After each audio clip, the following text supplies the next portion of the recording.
Hello, and welcome to the Dark Lightning channel. It's a term often thrown around by the media and aircraft manufacturers like a ragdoll with Tourette syndrome blowing gracefully around in a hurricane. Yet amazingly, the people that use the word the most have literally no idea what they're talking about, even the aircraft manufacturers themselves. So, what is this term and why does it seem so damn controversial on the face of it? Good question. The term is of course fifth generation in the context of aircraft, a classification of aircraft that lacks any real method of classification, as you'll soon find out.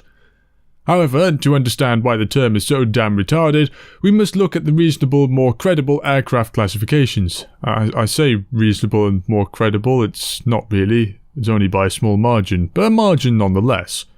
Those being the ones leading up to the fifth generation aircraft, but even then people can't agree on exactly how many aircraft classifications there are, and what is contained within those classifications. To date, there are at least 6 different aircraft classification methods used to assign an aircraft to a generation, with aircraft appearing in about 3 different categories as a result.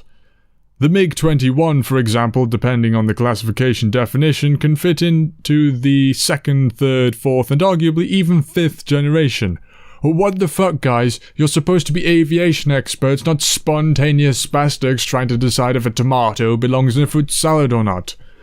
Fortunately, that does seem to be a widely accepted and rather conclusive classification system to follow, which the media for the most part does. Although that probably changes depending on who you ask as well. And that's the classification system proposed by the Air Force magazine back in 2009. It was subsequently adopted by the Aviationist in 2011. The generations are as follows. Generation 1, jet propulsion. Generation 2 builds off Generation 1 by including swept wings, range-only radar, and infrared missiles. Generation 3 again builds on Generation 2 with the inclusion of supersonic speed, pulse radar, and the ability to shoot down targets beyond visual range. Generation 4 incorporates pulse Doppler radar, high maneuverability and look-down shoot-down missiles. Generation 4 Plus includes high agility, sensor fusion, and reduced signatures.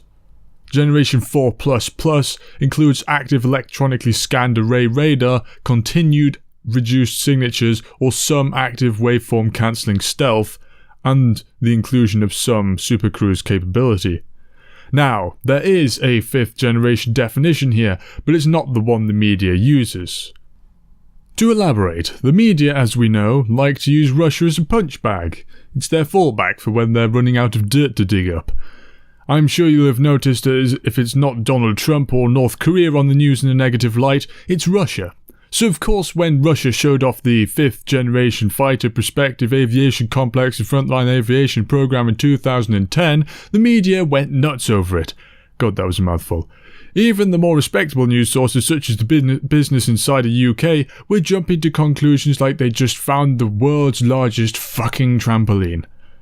As a result, the Russian T-50 aircraft got a lot of unnecessary flack for being a 5th generation fighter in name only.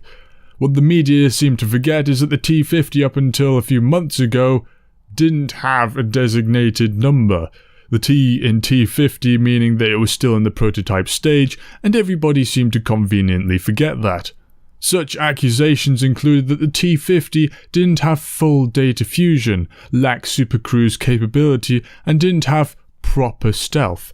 How they got granted access to top secret Russian files is anyone's guess, but hey, who am I to judge? They also seem to forget that the Russian T-50 is also supposed to get some new engines, which will allow some quite good supercruise actually.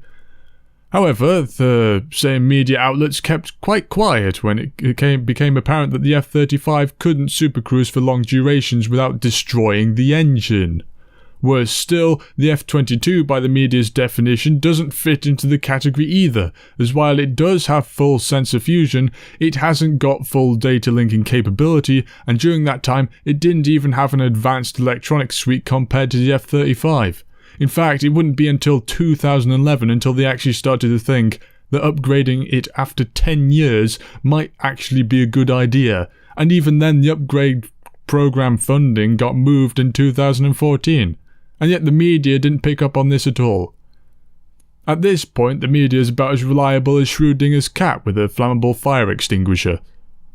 But it gets worse. Lockheed Martin had to change their definition of a 5th generation fighter so they could call the F-35 a 5th generation plane, which begs the question, what would happen if you gave them a potato and told them to pass it off as a 5th generation plane? The fact they changed the definition is made worse by the fact they didn't even build the first 5th generation plane. Northrop Grumman did with the YF-23. Long story short, ironically, the media definition of a 5th generation plane doesn't actually allow for any 5th generation planes to be in it. Not even the fruit salad experts can put the 5th generation plane into the media's definition. Which finally brings us to the moment you have all been waiting for. What is a 5th generation plane? Well, it's all aspect stealth, with internal weapons, extreme agility, full sensor fusion, integrated avionics, and some or full supercruise. And that's it for this retarded adventure. So, on that note, goodbye, and thanks for watching.